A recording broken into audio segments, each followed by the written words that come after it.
Hi, this is Jim Steinmeier. It's a sunny afternoon in Los Angeles, and we're just wrapping up the November issue of Genii for 2025. Um, we are going to close out this year with some fantastic issues, the November and December issue.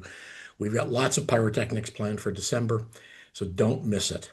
Um, November has fantastic features. I'm going to tell you about them in a minute, but I'm going to ask you to turn to Genii Speak. First of all, turn to our news, our latest news, which we're also releasing online, because we have a very important story for all of you about Genii.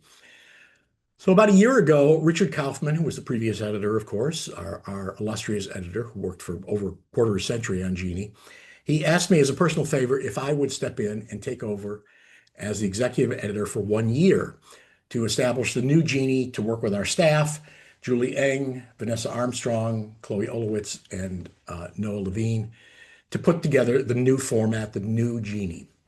And it was a great assignment because, of course, I got to work with great people, and it was a real challenge. And it's been fun knowing all of you through that process. But of course, we're getting close to the end of the year, and you can hear we were probably spending an inordinate amount of time wondering what was going to happen after that year. And we were looking for the permanent editor. Well, we've got some great news for you. Our choice, our first choice, was able to join us, and that person is Will Houston. If you know Will Houston, you instantly have a smile because you know of the work he's been doing and you know what he'll bring to Genii. If that name is new to you, you're in for some wonderful surprises. Will has been the editor of the Magic Circular for 12 years, one of the most prestigious publications in magic, certainly one of the most prestigious clubs in magic. And he's very excited about working on Genii, working with our staff, and working on new ideas within the magazine. So please read a little bit about Will Houston in our magazine, but even better, if you wait a couple minutes, you'll see my interview with Will, where I get a chance to introduce him officially to all of you. You'll hear from him.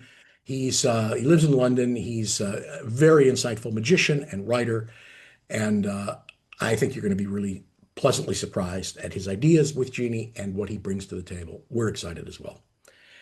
Right after that, I've got an interview, video interview coming up with Lindsay Benner. You've been reading Lindsay's column off and on through this year, and she writes with clarity and honesty about her work in variety. She's a juggler, but she's an amazing juggler if you've ever seen her perform. She brings real story and style and attitude and comedy to her work. And this month, she took on a kind of amazingly hard subject, which was how to bring your authentic voice to a performance. Why that's important for a good performer, certainly why that's important for a great performer, and how hard that process is. And as I was reading it, as I was editing it, the first time I read it, I thought, I can't believe she's really going to take on this subject because it's just about as amorphous a subject as you can focus, as you can try to contain. And she does it in her own style with amazing honesty and clarity. And she talks about why it's important, why you have to find your own way of doing it, and how you go about doing that. You don't want to miss that column, but in fact, you don't want to miss any of our columnists. We have great columns rotating back in this month. They're very exciting, and they've all written with amazing insight. And we have three great features. We have one on Dennis Baer, the German sleight of hand artist and the person who's organizing the Conjuring Archives. We have an article on David Merlini, the Hungarian escape artist, an interview that was done by John Lovick. And then we have a story on a little known but highly regarded illustrator from the 1920s and 1930s, Manuel Rosenberg, who wrote for the Cincinnati Post, who ended up being a magic fan and met a number of magicians and had interesting encounters with them and provided amazing portraits of them, both written and drawn. And that story is told by his great niece, Anita Rosenberg. So my advice is start at the beginning of the issue. I know it's fun to jump around, but just start turning the pages and you'll find amazing content. You'll find great news, and that news will be inspiring to Genii this year and next year and in future years. And we're excited about that. And we'll see you back here in December. Thank you very much. So, welcome to Genii Speak for November of 2025. And it gives me enormous pleasure to introduce to you, I'd like to say a special guest, but you know what? He's part of the family now. And we're delighted to have that. Your new executive editor, we'll talk about just how that's all happening, Dr. Will Houston from London. What a pleasure to be here. How exciting. Thanks. But you know you've made it when you're on the Genii Speak video. It's all downhill from Indeed. here. Um, as I write in the magazine, I was brought in to do this interim editor job for a year when Richard Kaufman retired. And needless to say, we've had several months of us scratching our heads and going, oh, now how are we going to do this? What's the next step going to be? And Will was one of the early people we spoke to, a very likely candidate. We'll talk a little about why that's true.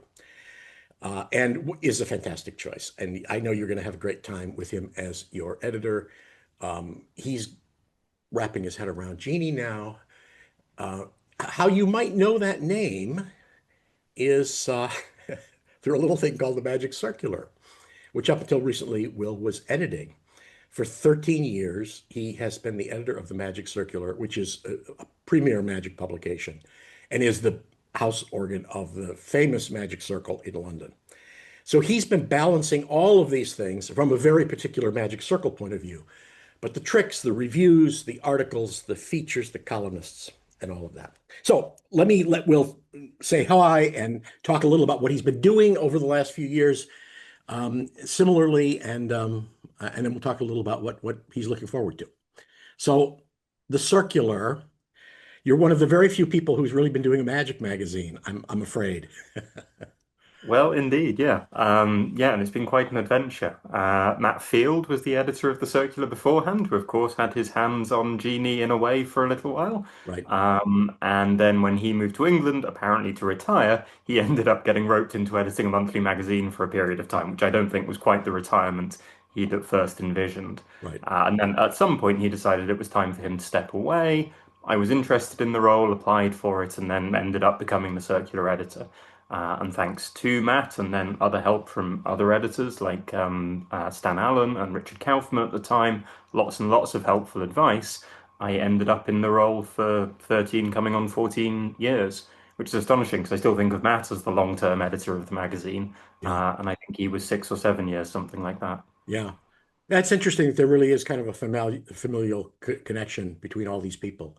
Because Matt, of course, was involved with Genii a lot with Richard when he was over Right, in the US. absolutely. And I think I remember talking with Richard about editing a magazine at one point, and I remember him saying, like, lots of people think they know what it is to edit a magazine, but unless you're someone who's edited a magazine, you don't know what it's like to edit a monthly magazine. Right. And I think everyone I've chatted to in the magic world who's edited a magazine in some way, shape, or form has been incredibly helpful, incredibly kind, incredibly supportive. So, yeah, that And was super and helpful, they have their own particularly in the early days. they have their own version of Richard's advice too, as well, as everybody says. You have no idea what this is like. But the great news is that Will is stepping in with our staff, and will continue Genii. I mean, Genii is certainly a production that's intentionally evolving and moving, and we've been introducing new features and new columnists. And so Will is going to, continue that, but it will be effectively that's the magazine published from the United States, but Will is going to be working out of London. Um, Absolutely. I don't know if our readers really understand how many different cities are involved in putting this magazine together, but I guess this is what we celebrate in the computer age, is that we're able to do it. And I Mm. really do think it gives us a great point of view. I mean, I think that, we have distinct points of view um, from cities and from communities of magicians. And Absolutely. And I mean, Genie is always going to be a US based magazine at its heart and sort of in its core. mhm, But I think it's exciting to sort of reach out beyond that. Like one of the things that I love about magic, and I'm sure so many other people do, is that it's a way you can meet people from so many different areas, so many different walks of life, so many different backgrounds, all based around sharing a common interest. right. And I think the editorial team and the team of contributors at Genie being spread out geographically is an exciting way to get to tap into all sorts of different sets of expertise and share all sorts of different interesting stories. Right. right? I mean, 20 years ago, that would have been almost impossible to do anything like that. But it really is amazing, how efficient it is. How we end up staring at a screen waiting for something to start, and uh, and how that works. Uh, I've known you for years. I wrote about you with Pete Lamont in The Secret History of Magic. You were one of Hmm. the magicians that we featured. Um, Talk a little about besides the editing, which we know takes up some time. Your specialty, your academic specialty in magic. Do you still get a chance to perform now and then?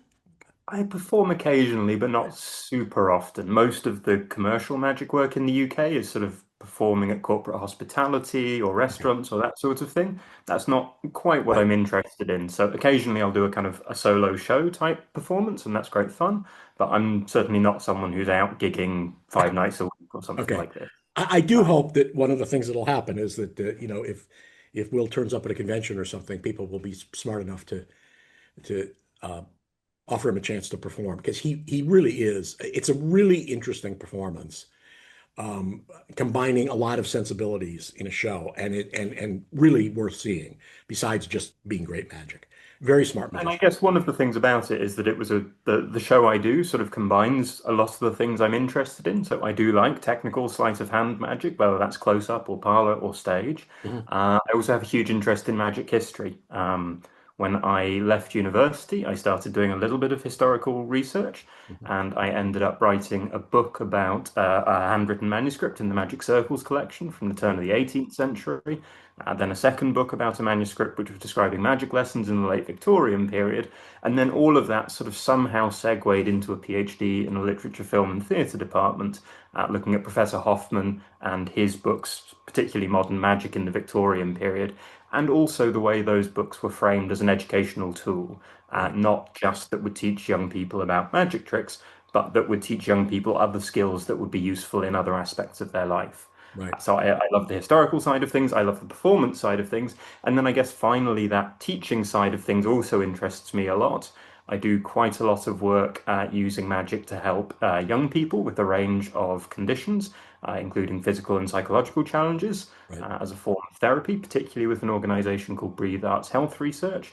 And I also do some work with Imperial College, one of the big medical schools in London, helping doctors think about doctor-patient interaction as a kind of performance. Again, using magic as a tool to teach things, not to teach the magic trick, but to teach sort of surrounding skills and approaches and things that could be useful in other areas of life. Right.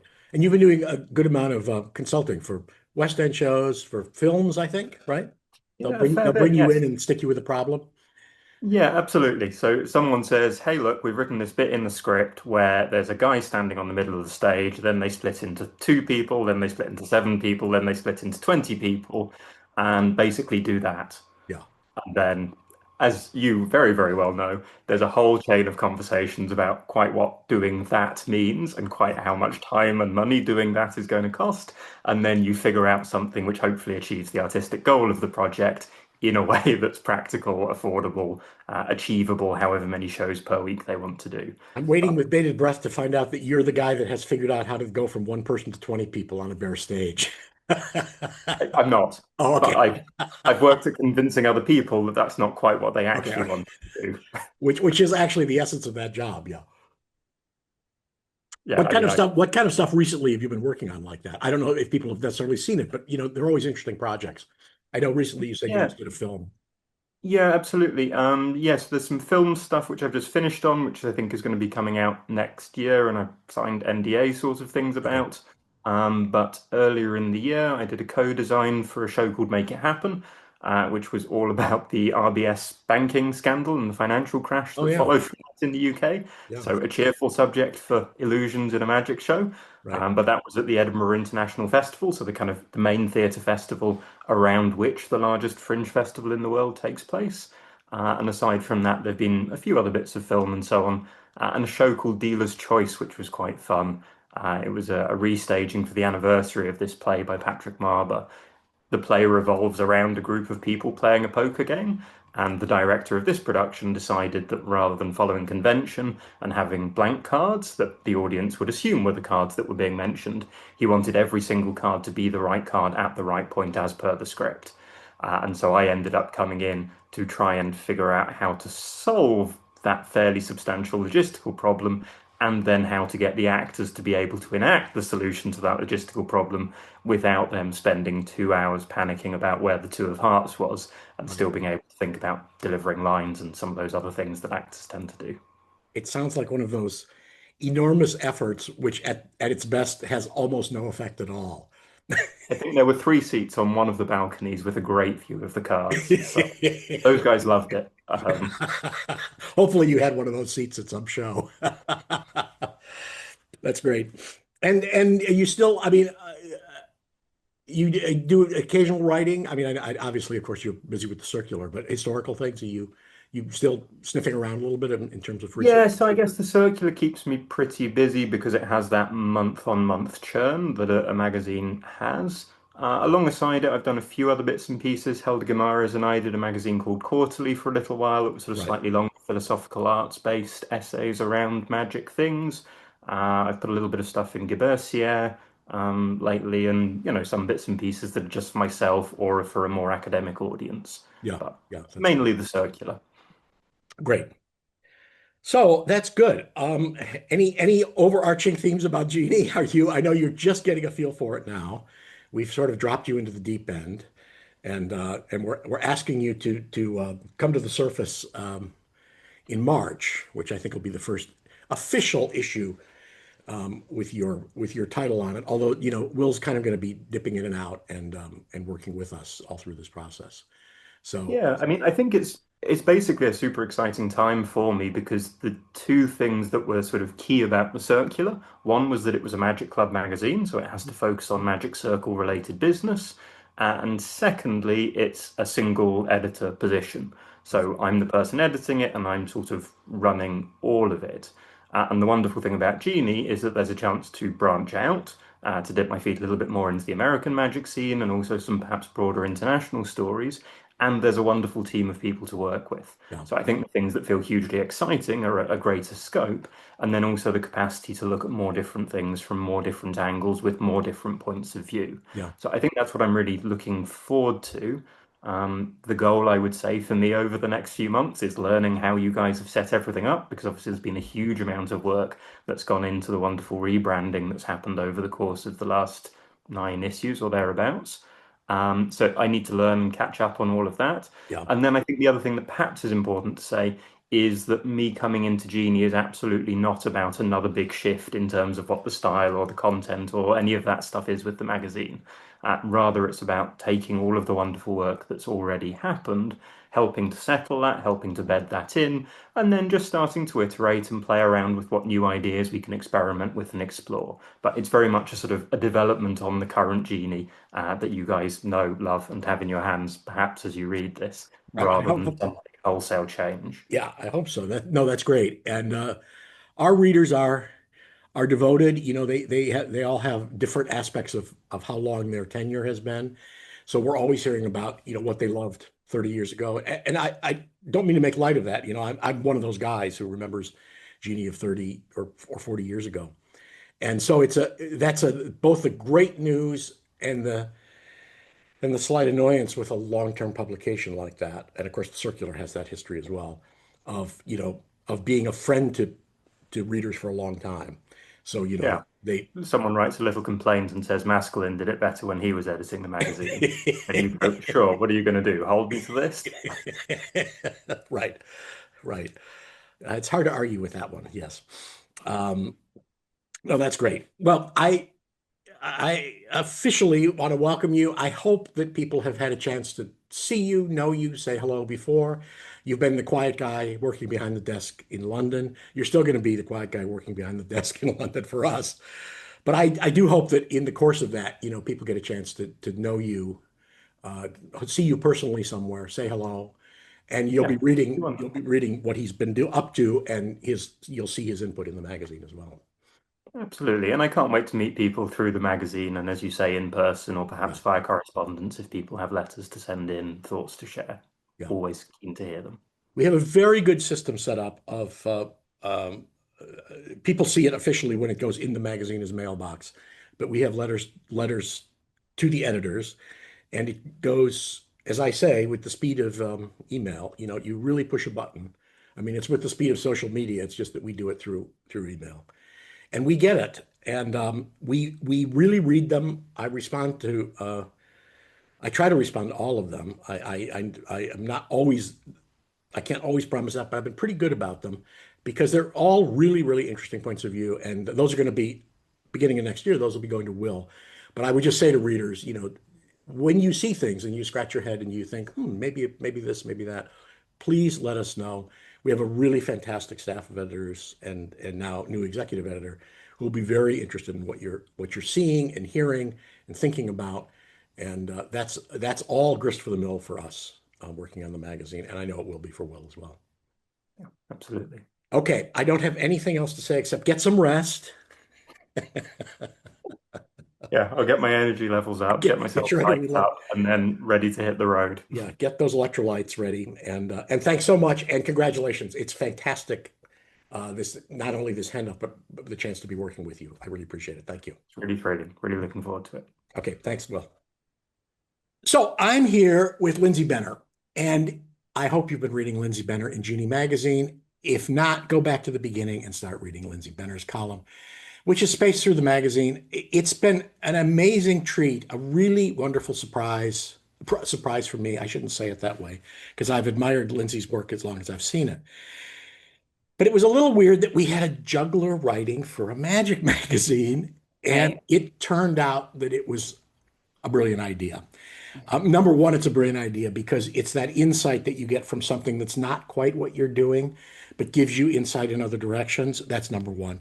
And number two is it was Lindsay Benner. And I didn't realize not only how entertaining and thoughtful her act was, but that she's able to talk about this in amazingly honest and thoughtful ways about what she's doing on stage and how she develops her art. And each one of these columns is amazing. This month's is just knocked me over because you couldn't have convinced me that anyone could write about a subject as deep and as important and as mysterious as finding a voice on stage. And there it is. There she goes. And I think it's again because of your honesty. You just kind of say, this is really hard and there are no easy answers. And now let's talk about it. So every magician should read it. I think any entertainer should read it. But luckily, this month we get to say, here's Lindsay Benner. If you haven't seen her perform, first thing is next chance you get, just go out of your way and see her perform. And you're working in Vegas, so they have a good chance right now, right? Yes, 5 nights a week from Sunday through Thursday at the Cosmopolitan. There's this show called The Party. I'm thrilled to be a part of it. It's a three-course meal and a cabaret show, and it's just, I mean, it's a great bang for your buck as well. I mean, it's the cost of a lot of other just the show, but you get a three-course meal with it, and I'm thrilled to be part of this cast. And it's my first time getting to do Book of Love in one of the Spiegel World shows, Yeah. which has been, mainly what I did at the castle. So it's been a real treat. So I would very much recommend not even if I'm not in it that night, you should come. But I'm there. I'm there full time, so I should be there. It's a good show and a little better when you're there. Yeah. Uh, yeah, Yeah. that's Okay. Okay. right. So how long have you actually been juggling? I've been juggling. I got really into it like my senior year of high school. Okay. So since I was 17. Yeah. And did you actually, I don't know what to say, stand on a street corner, juggle balls, have an upturned hat? I mean, like at what point did you really do all that stuff, that kind of down and dirty stuff? I say that because your acts are so cleverly thought out and refined now that I just wonder how you jumped into this process. Yeah, well, my first creative love was acting, and so I was an acting major in college, and I got into juggling as kind of like that it's that weird cross between like I am a little socially awkward, and I like to have some kind of icebreaker, and I think juggling was like my look, I can juggle. Mhm. I'm presenting something I've learned, Right, but that I learned by myself because I'm more comfortable by myself right, often, which often jugglers are. right. But I was an actor, and then in sort of as I went through acting school, I joined the juggling club in college, and I learned how to juggle torches. And when I moved back to the Bay Area, after college, I had some friends who were making a living street performing and making a decent living street performing in San Francisco, sort of on the at the Fisherman's Wharf, where there was no rules, there was no, you just had to kind of negotiate with the other performers. I think now they have a whole system, more of a system there, but here, when I did it, it was like you just go and you try. And so I was trying to figure out how to make a living after college, after getting an acting degree, which is Right. not, you don't Right. immediately have a job. Right. So, Right. but then I braved it, and my friends helped me get a show together, and that's sort of what steered me more, taking my acting skills and then the juggling skills that I had sort of steered me in the direction of the variety arts. Right. And is it tough because I mean, what you're doing is not, it's not a standard juggling act. I mean, does that still mystify people booking you, or have you now become your own thing, which is, I guess, where you really where you're getting. I think it depends. I mean, it has to have the right show and it has to Right. have the right audience, right? Like I Right. think I couldn't do Book of Love in a regular, tented circus act. Right. Like it doesn't work. It has to be in an intimate space. I was able to take my comedy straitjacket acts and make that work Mhm. for a Spiegelworld show, but it is, I tend to work because I have that acting background. I think I tend to think of things in a proscenium, stage audience, not as much in the round Right. as most circus acts, I think, can work in the round really well. My stuff is very much you have to see my face. Everyone has to see my face in order for my jokes to land and for the communication to happen, because so much happens in my face in my work. Right. And I think, yeah, I think it's there is this realm of variety entertainment that is kind of this mix of things, right? It's like, the Michael Rayner, I don't know if you're Yeah. familiar with this, where he did Absolutely. it. Fantastic. Yeah, so Yeah. where you have these skills and then you have this personality, and somehow they've just kind of combined in this thing that is wholly their own. And Right. there's a lot of performers like that. I mean, not a ton, but Right.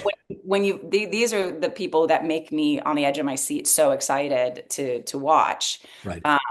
Are people like Michael Rayner, where you're just like, where did this come from? How did this happen? And it works in comedy clubs, it works in cabaret shows, it can work in the circus as well, but it just has to be in the right environment, the right stage, right? Right. Right. Yeah. I think that's an ideal for a lot of magicians, is that Mm. kind of mix. But it's that thing of physical skill, which always kind of adds a level of anticipation and tension and interest that works so beautifully with that sort of act, where it's like you can't turn away from it right at the beginning, and then it starts to build, and you start to get bits of personality, and you get attitude, and Yeah. it becomes Yeah. something else. Yeah. No, it's really interesting. Are you working on anything? Are you always working on new stuff? Are you relieved when you don't have to work on new stuff? Are how does that work? Yeah, that's a really good question. I find that if I have an idea that I'm excited to try, I will find a place to do it. Right. I'm in a place right now where most of the stuff that I do on stage has been done, and I don't need to find new stuff right now. So, I've been channeling that like creative energy into pottery, into a different skill, and I'll Right. all together, which is great because I think anytime you can be a beginner at something again, it's really good for your brain and really good for your just general well-being, and also humbles you a bit. And you Yeah. go, oh, right. I may be an expert at this, but I have a lot to learn in so many areas. But so I find I have to have some creative outlet where I'm working on something that I'm new at. I mean, writing articles, I hadn't really done that before doing these articles for Genii, Yeah. honestly. And so, but I've had these ideas in my head, so I'm finding it so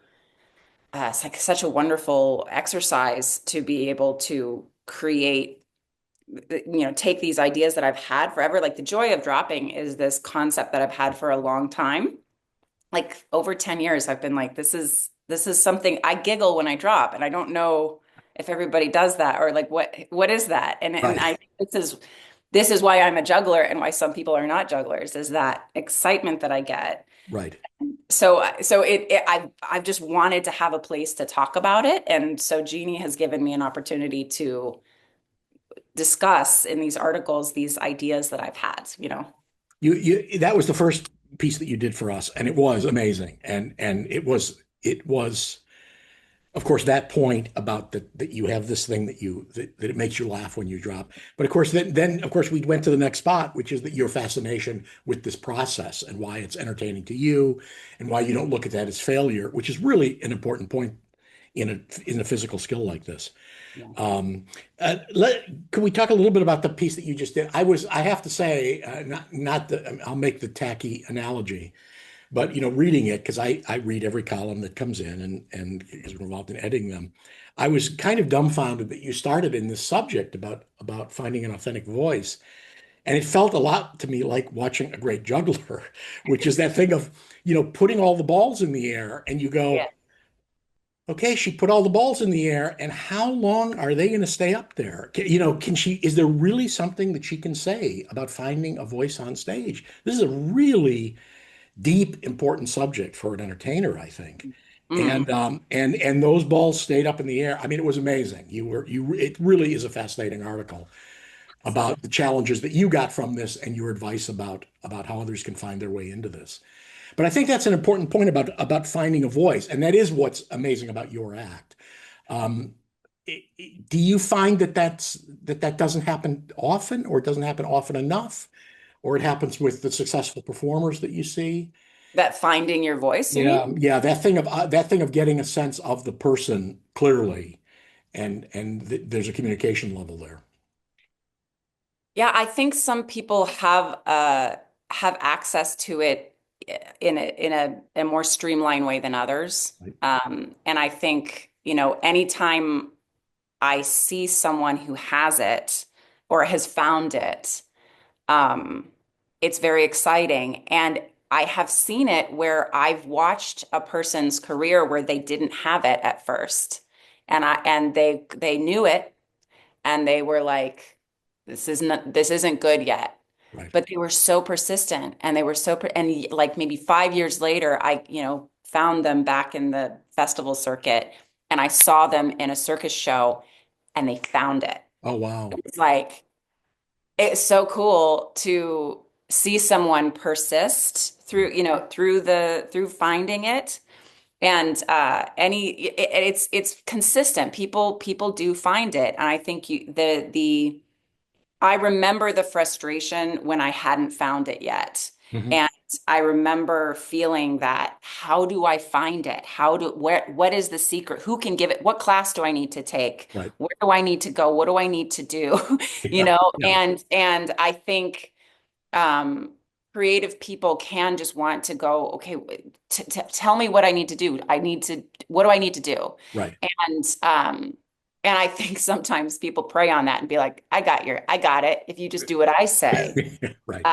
just come here, come here, Yeah. creative body, like and pay me this money and you'll find your way, And not to say that the classes are a great petri dish, a great place to find skills. And I think collecting different skills, going to improv classes is such an important thing for any performer to do, just to kind of keep your yes and happening on stage, no matter what you're doing. Right.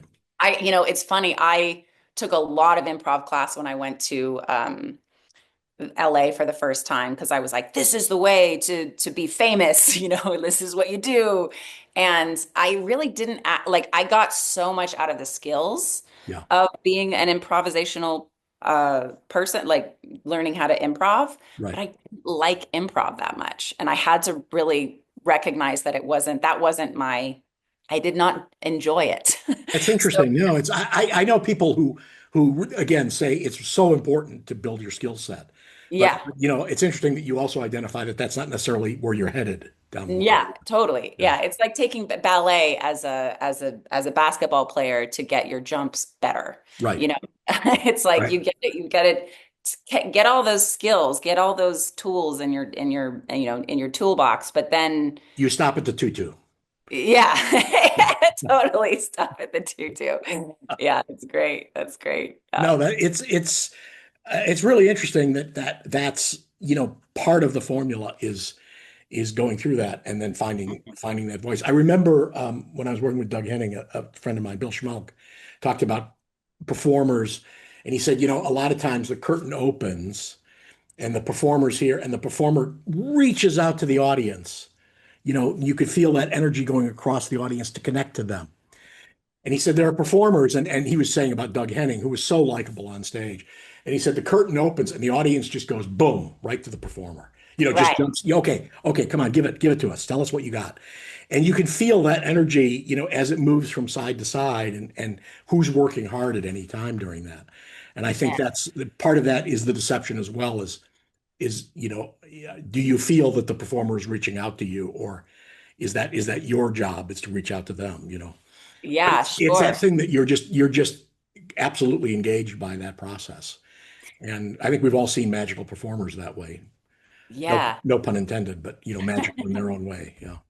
Yeah, that's a really good point. Are you like, and I'm not sure if this is exactly what you were saying, but that it made me think of like, are you using whatever you have to draw the audience in, Right. or are you trying To to grab them. Yeah. them? Yeah. Yeah. Yeah. Yeah, and I think all of the things will sort of lead once you get that creative confidence, that's where it clicks into where they're like, what I found the street performing muscle Yeah. that you get. There's a lot of things you can kind of bad habits you can get into if all you do is street performing. Mhm. But a street performing is one of those skills that if you can at least get the skill, do it enough, do it long enough so that you can gather a crowd.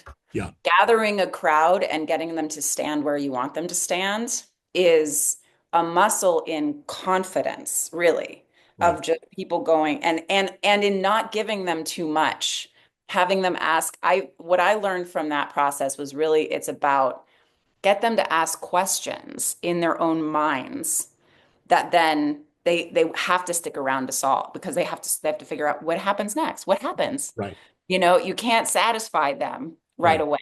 You have to like at least you don't have to. I mean, everybody there's all these different formulas, but that was something that I learned from street performing is there's this muscle of getting people to stop and then asking them to stand in a place Yeah. that is, I mean, it's just this confidence that you can't fake. It's either you've been doing it and you have that muscle or you don't.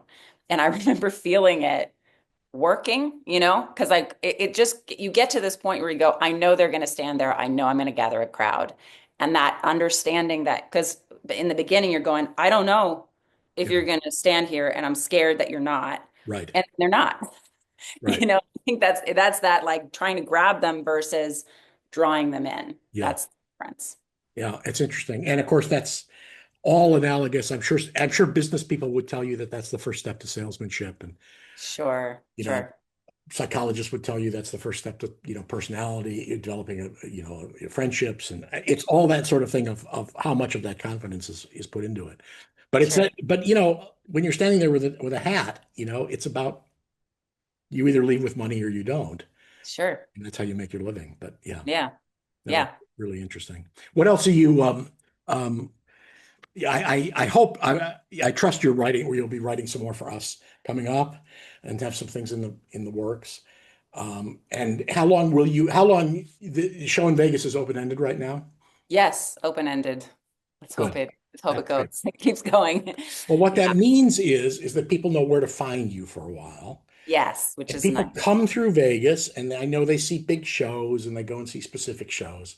But once again, your show is the party right now. Called The Party. It's in the Blue Room. It's connected to Super Frico, Right. which is a restaurant where I've been, Super Frico has sort of random performances all through the night that go through the restaurant. There's no stage. It's people standing on booths, and I juggle on a booth, and people wander around in crazy furry suits, and it's just, it's very, It's very psychedelic and Right. kind of, it's all very weird, fun. Some of it's sexy, some of it fun. It's Immersive. We call that immersive. immersive. That's the word. Yes, it's very immersive. And then the Blue Room is sort of their response to people wanting more of a show, wanting to Right. see more of a show. Right. Yeah. That's interesting. So it's cabaret acts, basically. Basically, yeah. Yeah. Yeah. Yeah, and it has the host is this woman, her name's Lori Hagan, and she is, I mean, she was a host at Crazy Horse Paris for a long time, Okay. and so we're so lucky to have her. She's, I mean, an absolute legend in Yeah. cabaret. So she's hosting the whole show, and you can't have a bad time when you're hanging out with Lori. She's so great. That's great. Yeah. Well, I really appreciate you sitting down at the word processor on the occasions as you do for Genii. I urge everybody, if you missed one of those columns, just go back and read it. They're all fascinating, and they always make you close the magazine and think about what that is and how it applies to you. Wow. And Thank don't you. hesitate going to see Lindsay Benner. Yes. So onward and upward. Thanks so much for your time this morning, and we look forward to seeing what you're doing next. Thank you, Jim. Appreciate Thanks. all that. Okay. Thank you. Bye. Bye.